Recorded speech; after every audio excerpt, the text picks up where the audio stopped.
Pansin nyo ba yun? Nangyayari ba?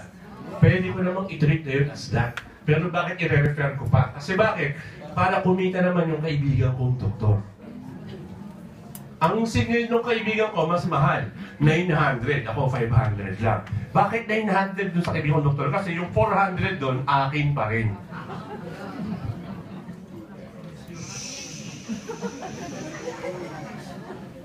Huwag kayong maingay. Atin-atin lang yun, ha? Para lang alam ninyo kung bakit mahal ang skill ng espesyalista.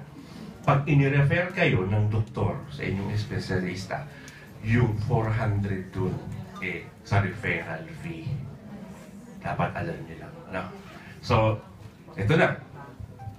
Si ate, nirefer ko sa isang rheumatologist. Pero sabi niya sa akin, Dok, di naman ako concerned yan sa tuhod ko eh. Ang concern ko lang, yung nangangabit kong batok. Pero para sa maging concern, kailangan ko siyang takutin. Pag hindi mo yan pinagamot, pwede mo yan ikamatay.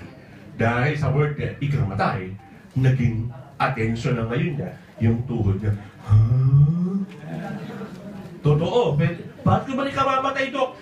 Halimbawa, tumatawid ka. Biglang tumiklop yung dalawa mong tuhod, hindi ka nakita ng truck. Nasagasaan ka, patay. Oo nga, no. So, paano gagawin ko, Dok? Pupunta ka sa kaibigan kong rheumatologist bukas. Ito yung mga laboratory na kailangan mong gamit at pang-fasting ka. Si ate masunurin. So, nag-fasting siya. No? Pag pina-fasting tayo, pinagpa-fasting ba pagkain ng tubig? Yes.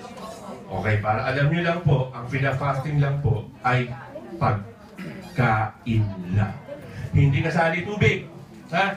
Huwag nyo ipa-fasting ang tubig. Ang tubig ay parte ng ating katawan. 80% of our body is water. Pag dinihydrate mo ang katawan mo natural, ang lalabas mong result, abnormal. Natural.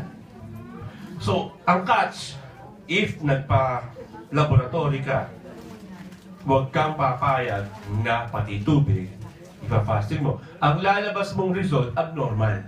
So kahit wala kang sakit, mangyayari, mag-iinom ka ng gamot na hindi ka pa naman dapat umiinom ng gamot. Kasi nga dahil abnormal yung result mo. Pero subukan mong magpagawa ng laboratory na uminom ka ng tama. Ang lalabas na result, normal.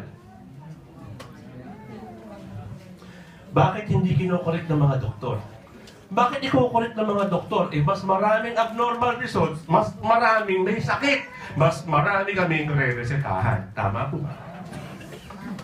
That's how simple it is.